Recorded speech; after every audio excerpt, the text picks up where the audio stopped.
Christian parenting. Hey, welcome back, sweet families, to the Called to Love podcast, where each week, as you know, we discuss the practical, the clinical, and most importantly, the biblical aspects of the adoption and foster care calling.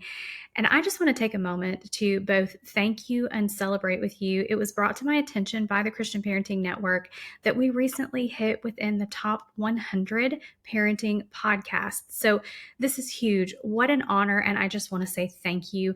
This continues to be a privilege to be able to engage in this ministry with you and grow with you. So we are in a series for the month of February called Trusting God with What We Cannot Control. And today's episode is actually inspired by one of the very first conversations that I had with Christian Parenting when they came to me about starting the Call to Love podcast.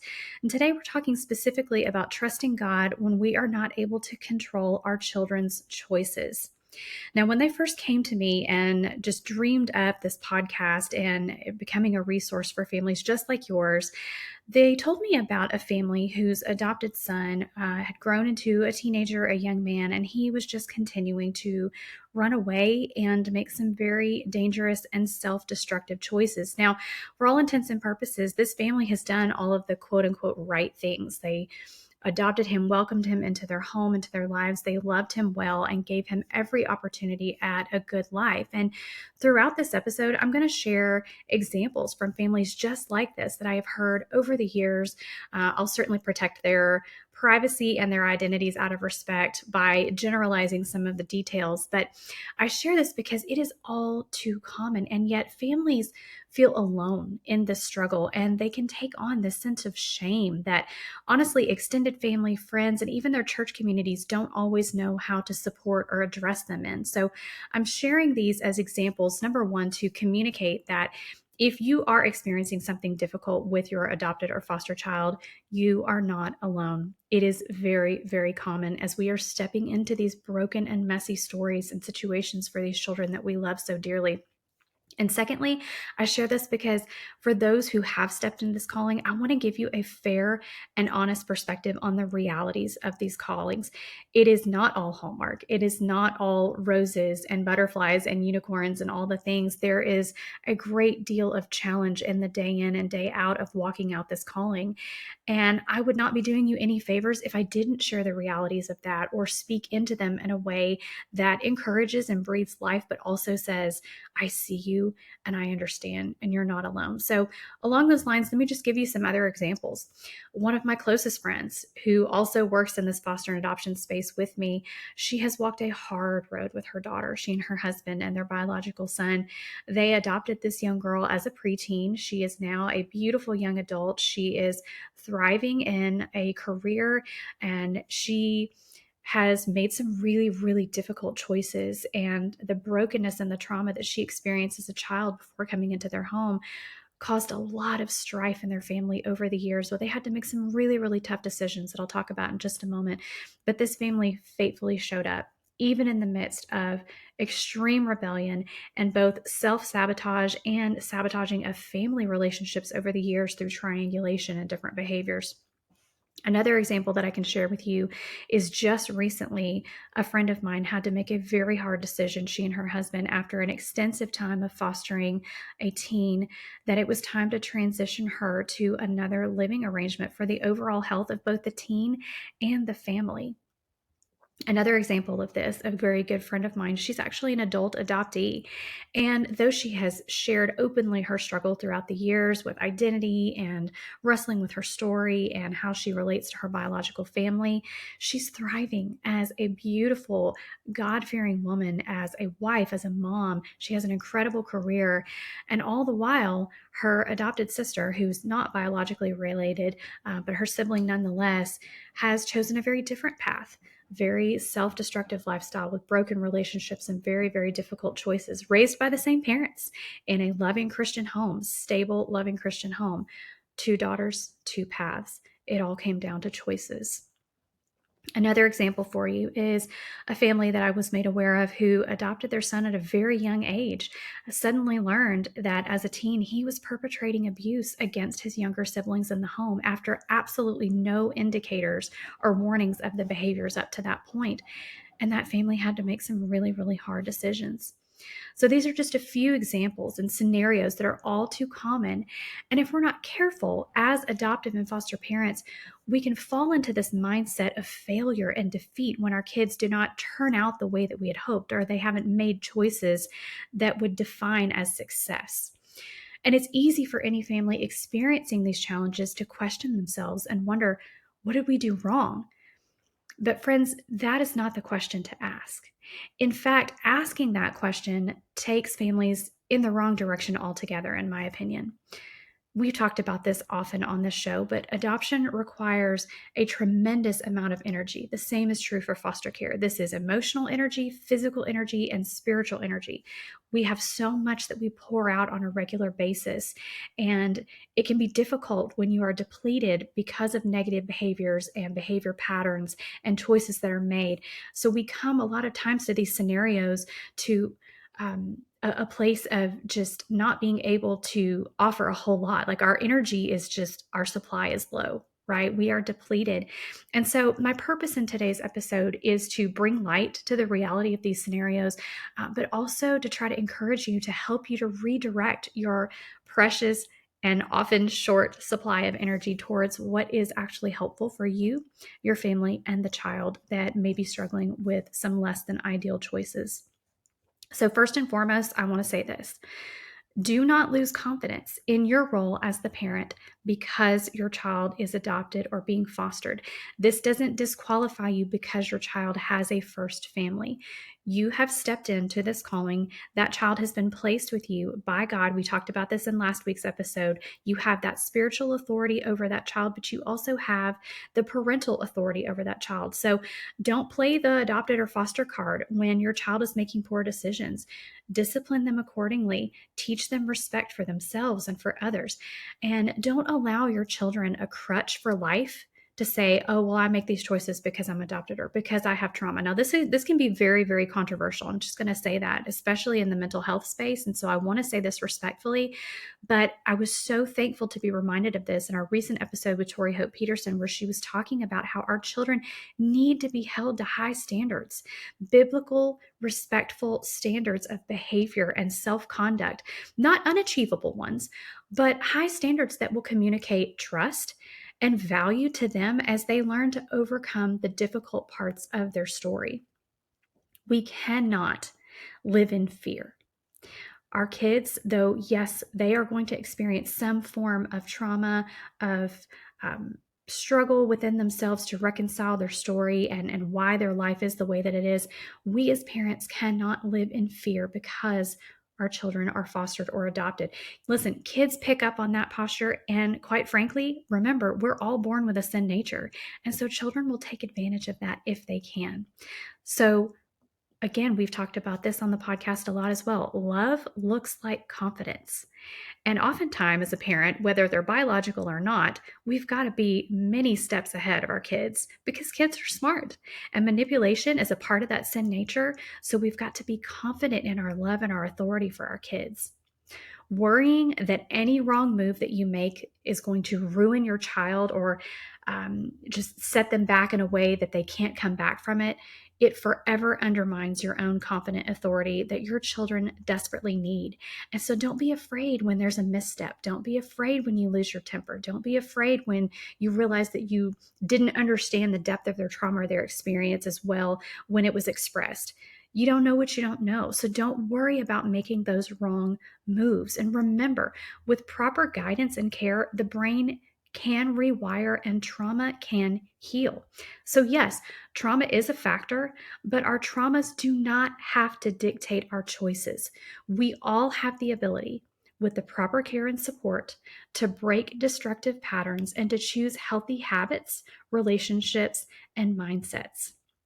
I hope that's encouraging to you to hold our children, what I like to say, and a friend of mine wrote in a book years ago, hold them capable. You are capable of making good choices. You are capable as an overcomer, and I'm here to walk alongside you. And we're going to touch on that again in a minute. My friend that I just shared with you about a moment ago, who's the adult adoptee, had shared with me and our support group actually not too long ago about just a season of rebellion in her teen years and how that affected her relationship with her adopted parents and the harsh words that were exchanged. You're not my mom. I don't have to listen to you. Different things like that. Perhaps your children have said that to you as well. And in retrospect, now an adult, well into adulthood, and being able to look back on that season of her story, she has said to me and asked me to express to families just like yours over and over again, please don't take it personally when your kids say things like this. This is an example of using her words to hurt and to challenge her adopted parents as she wrestled through her own story. And we know that words are powerful weapons, and they can often be used by our kids who are operating in a space of rebellion and rejection or self protection, and as they are trying to reconcile their own story within themselves. And so she encouraged us, and I want to encourage you with the same thing.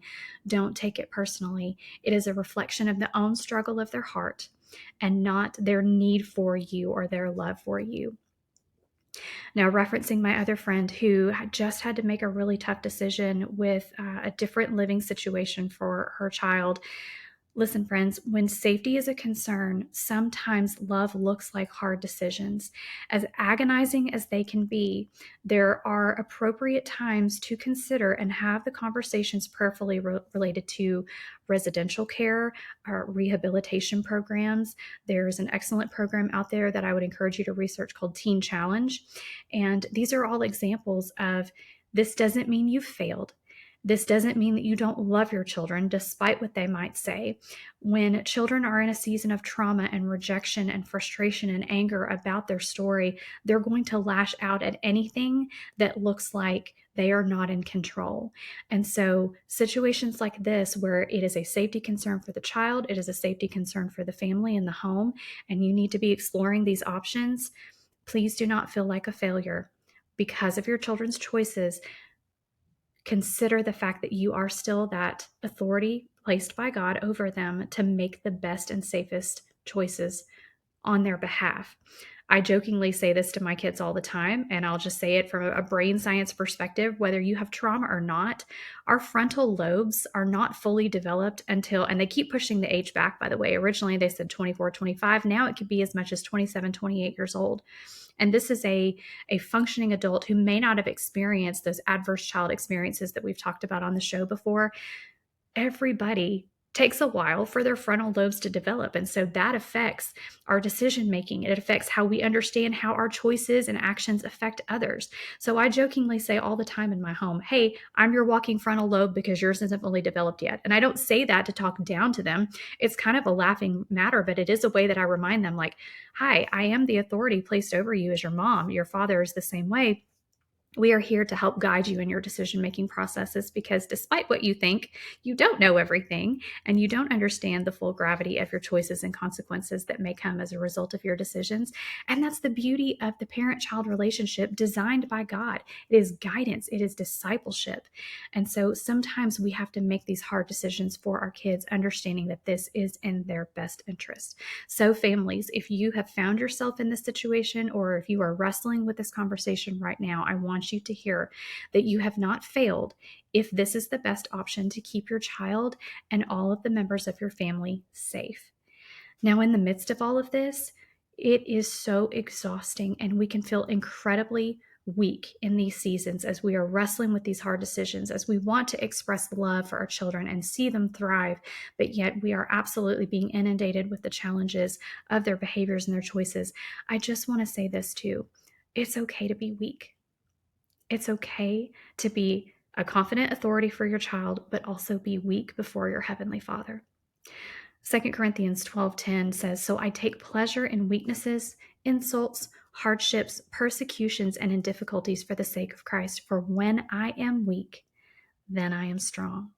So I want to encourage you in those seasons of weakness, it's okay to acknowledge and fall into the arms of your Heavenly Father and continue to lean into Him, to trust Him, to make the decisions that are best for your children who are making difficult choices, and trust Him with the outcome.